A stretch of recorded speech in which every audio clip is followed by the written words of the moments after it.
지난 6일 발생을 했죠. 삼성증권의 배당 오류 사태. 이 금융투자업계를 넘어서서 사회적 논란으로 일파만파 확산되고 있는데요. 금융당국 역시 이번 사건을 자본시장 전체의 신뢰를 무너뜨린 충격적인 사건이다. 이렇게 심각하게 인식하고 있습니다.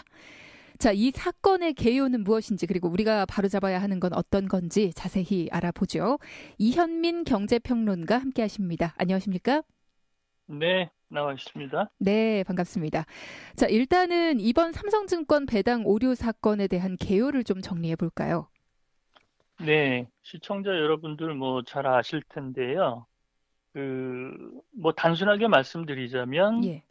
현금 배당으로 들어가야 되는 전산 처리가 주식 배당으로 잘못 들어간 것이죠. 음, 그래서 그래서 이제 우리 사주인 삼성증권 직원들의 계좌에 엄청난 주식이 들어간 겁니다. 네네. 그래서 그거를 이제 발견을 했는데 그래서 이제 고지를 합니다. 그게 사고로 들어간 거니까 매매를 하지 말아라 라고 얘기를 했어요. 직원들에게. 그렇죠. 네네. 근데 그렇게 고지가 직원들 모니터에 뜬 이후에 그날 당일날 16명이 이 내용을 무시하고 매매를 했습니다. 그러니까 그래서 증권사에서 일을 하는 직원들이기 때문에 배당 오류를 모를 리 없죠. 그 안내창을 보지 않았더라고 하더라도. 그렇죠. 당연하죠. 예. 예. 그러니까 이거는 어떻게 말하면 갑작스럽게 자기 계좌에 엄청난 주식이 들어온 것을 확인하고 네네. 그 유혹을 못 이긴 그 일부 직원들의 매매 때문에 네. 현재 질타를 받고 있는 것이죠. 음, 금융기관은 신뢰가 생명이지 않습니까? 그렇죠. 예. 신뢰는 보이지가 않는 겁니다. 네. 그래서 그거는 서로가 서로를 믿어야 되는데 이게 무너졌다는 게 이게 잘못된 것이죠. 근데 음, 문제는 이 6일 날 네네. 이 담당자가 휴가를 갔답니다. 음. 예, 그 직원이 휴가를 가서 그 다른 그 직원께서 이 업무를 처리를 했는데 아, 그러니까 증권을 배당하는 업무를 총괄하는 직원을 말씀하시는 건가요? 그 담당자가 있겠죠. 네네. 근데 이제 그 담당자가 이제 전산상에 입력을 할 때 주식 배당은 우리 사주로 돼 있고요. 예, 예. 현금 배당은 일괄 대체 입금 이렇게 돼 있습니다. 그래서 근데 이제 이 업무를 처리한 다른 직원께서 이 우리 사주를 그냥 우리 사주 배당으로 인식한 것이 아닌가 이렇게 생각이 듭니다. 그러니까 그러니까, 예. 정확히 얘기하면 업무 지식 숙지가 조금 떨어졌다는 부분이라고도 볼 수가 있겠어요. 업무 숙지 문제도 있었고, 또 현금 배당과 주식 배당이 이렇게 하나의 시스템에서 이루어지는 거는 사실 좀 헷갈릴 수 있지 않을까요?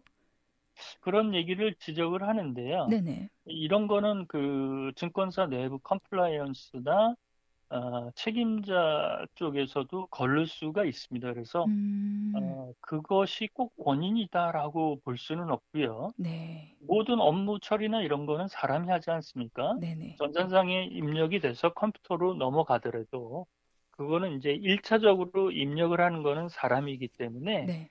사람이 조심하고 주의해서 잘 업무 처리를 한다고 하면 문제는 없을 수 있다는 것이죠. 음, 음.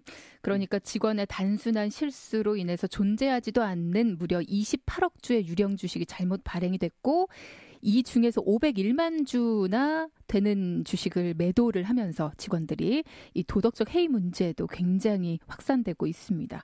그렇죠, 그렇죠. 그리고 또 뉴스를 보니까 국민연금 측에서도 사고 당일에 삼성증권 주가가 떨어지면서 82만 주, 그러니까 312억 원가량을 대량으로 순매도했다고 하는데 많은 네. 분들이 말씀하시기를 결국 이번 사태로 국민들 노후 자금까지 피해를 본 거 아니냐, 뭐 이런 이야기도 하십니다.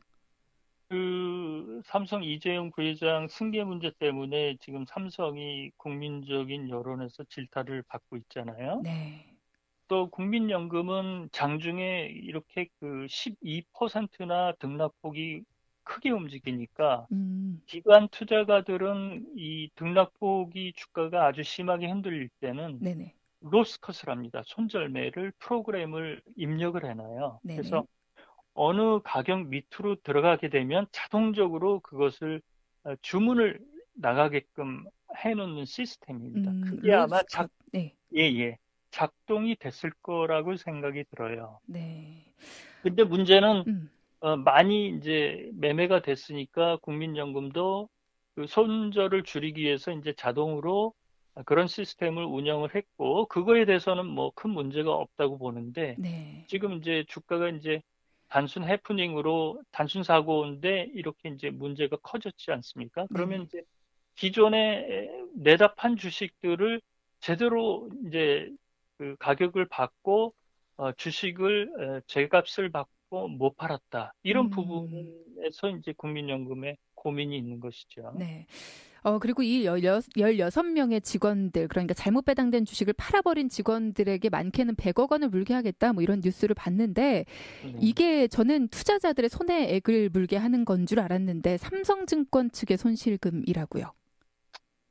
이게 이제 9시 31분에 그 입력이 잘못됐다는 걸 알고 예. 20분 후에 그 모니터로 직원들 모니터로 이게 사고 주식이니까 거래하지 말아라 이렇게 네네. 얘기를 했는데요. 그런데 이제 거래가 됐단 말이에요. 음, 그러니까 이게 그 문제가 제가 보기에는 단순 사고였지만 네.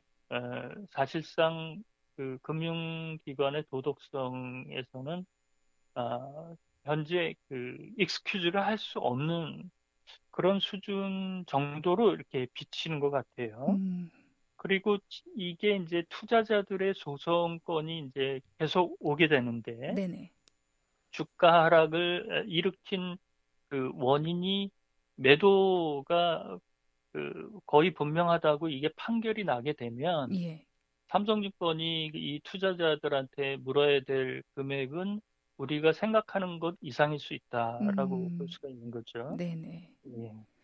자, 그리고 이런 가운데 청와대 공매도 청원 금지를 원하는 분들의 숫자가 20만 명을 넘어섰습니다.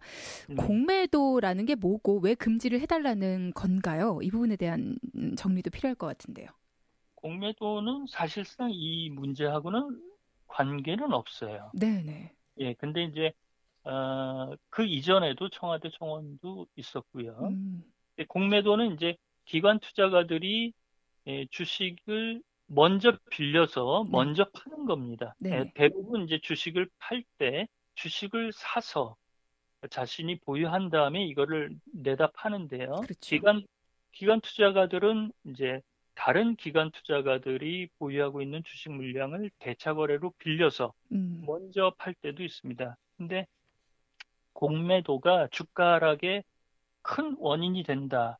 이것은 어느 정도는 맞고 어느 정도는 틀립니다. 네. 우리가 이제 펀드를 비유해서 얘기를 하자면 주가가 하락할 때 수익이 나는 게 리버스 펀드라고 하고요. 예.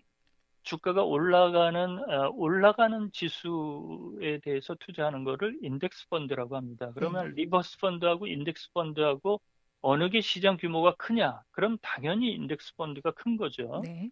예, 주식 시장이 존재하는 것은 경제가 발전하고 기업의 수익이 나고 그 수익에 투자자들이 투자를 해서 경제가 선순환되기를 원하는 겁니다. 그래서 공매도를 하는 것이 주가를 하락시키는 원인이다라고 음, 일방적으로 규정하기에는 조금 어폐가 있고요. 네네. 그다음에 9.11 사태, 뭐 2008년 금융위기 사태, 이럴 때도 미국에서 이제 임시적으로 이런 부분을 검토를 했는데 영속적으로 이렇게를 하지를 않습니다. 그거는 그 선진국 규제가 공매도도 어느 정도 유한 시장에서의 툴이기 때문에 음, 이것을 유지해 가는 거고요. 우리나라가 FTSE 선진국 지수 편입이라든지 이런 부분에 기준에 맞게 하려면 공매도를 없애자. 이거는 그 국제 기준을 합당하게 따라가는 부분은 아니라고 봅니다. 자본주의를 역행하는 것이다라고 반대하시는 분들도 지금 말씀해 주신 것처럼 많으시더라고요.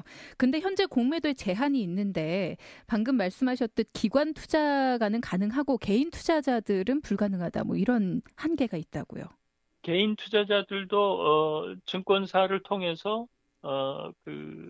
공매도를 신청을 하거나 하면 일부는 부여를 해줍니다. 근데 이제 음, 부여를 해줄 수 있는 게 증권사의 권한이고 네네. 그 증권사가 어느 정도까지 이제 대체할 수 있는 주식을 이제 투자자들한테 빌려주느냐에 따라 있는 것이죠. 그러니까 음, 기관 투자가 대비해서는 공매도를 이렇게 흔들 수 있는 네네. 공매도를 이용할 수 있는 권한 자체는 개인 투자가의 열의에 있다라고 볼 수가 있겠습니다. 네, 이 부분도 논란이 좀 되고 있는 것 같고, 앞서 말씀을 해주셨습니다만, 지금 이 사건은 공매도하고는 관련이 없다라고 하셨어요. 사실 공매도가 아니라 유령 주식과 무차입 공매도, 이 네이키드 공매도에 대한 문제가 아닌가요? 이거 앞서 말씀을 드렸지만 네네. 직원이 입력을 일단 실수를 했고 예. 근데 그것은 이제 발견이 됐어요. 나중에 발견이 됐지만 네. 결과적으로 이제 직원들이 그것을 알고서도 매매를 했다는 것이죠. 근데 이제 언론에 나오는 걸 보면 유령 주식 뭐 이렇게 이제 쓰기도 하는데요. 네네. 정확히 명확히 표현을 하려면 삼성증권 사고 또는 사고 매매 이렇게 하는 게 에, 그, 일반 투자가들이 받는 선입견으로서는 굉장히 중요합니다. 그래서 음, 이걸 유령 주식, 허위 주식 이렇게 하게 되면 유령 주식이라는 거는 없어요, 사실. 네. 그죠? 근데 좀 더 심하게 말한다 그러면 좀비 주식이라고도 얘기할 수도 있을 거예요. 예, 그런데 존재하지 않는 주식. 그렇죠. 예. 유령 주식이라는 거는 이런 그 단어도 없고 그래서 명확하게 전달을 해주는 게 좋지 않나 그런 음. 생각이 듭니다. 네. 그러니까 뭐 주식을 발행할 때에는 뭐 이사회 의결이라든가 뭐 그런 법적 절차들이 필요한데 이런 절차를 밟지 않는 실제로 존재하지 않는 그런 주식들이 28억 주라는 어마어마한 양이 클릭 몇 번으로 발행이 됐다라는 것도 참 어처구니가 없고 그걸 또 실물도 없는 그 배당 주식을 매도하는 일이 벌어졌다라는 것도 문제가 된다라는 말씀을 좀 정리해 주셨고요. 자, 이번 사태로 인해서 비슷한 사고는 다른 증권사에서도 터질 수 있다라는 이야기가 나오고 있습니다. 좀 개선이 필요할 것 같은데요. 그렇죠. 네. 알고도 주식을 매매한 직원들은 신의 성실한 원칙에 위배한 거죠. 네. 이거는 좀 안타까운 소식입니다. 이 네. 사건에서. 그래서 음, 이런 부분들은 뭐 아주 반면교사로 삼아야 되지 않을까 생각이 음, 들고요. 네네. 한 가지 더 말씀을 드리자면 예. 입력 자체를 전날할 수도 있습니다. 음, 관리자가 이제 암호 장치를 걸어놔서 예약을 걸어놓고 네. 그 전날 이제 다 보는 거죠. 복수의 직원들이 컴플라이언스나 책임자나 이렇게 입력이 제대로 됐는지. 확인을 여러 번 하는 것이 좋다. 그렇죠. 근데 전반적인 시스템도 좀 체계를 정비해야 된다. 뭐 이런 이야기도 나옵니다. 시간이 많지 않아서 좀 짧게 부탁을 드릴게요. 지금으로서는 전산거래나 현재 고빈도 매매, 전산 시스템이 이미 80년대부터 지금 쭉 올라오지 않았습니까? 음, 그래서 이거를 다루는 이중 삼중의 체크가 필요하면 이런 사고는 막을 수 있다. 이렇게 볼 수가 있겠습니다. 네, 네, 알겠습니다. 오늘 함께 해주셔서 고맙습니다.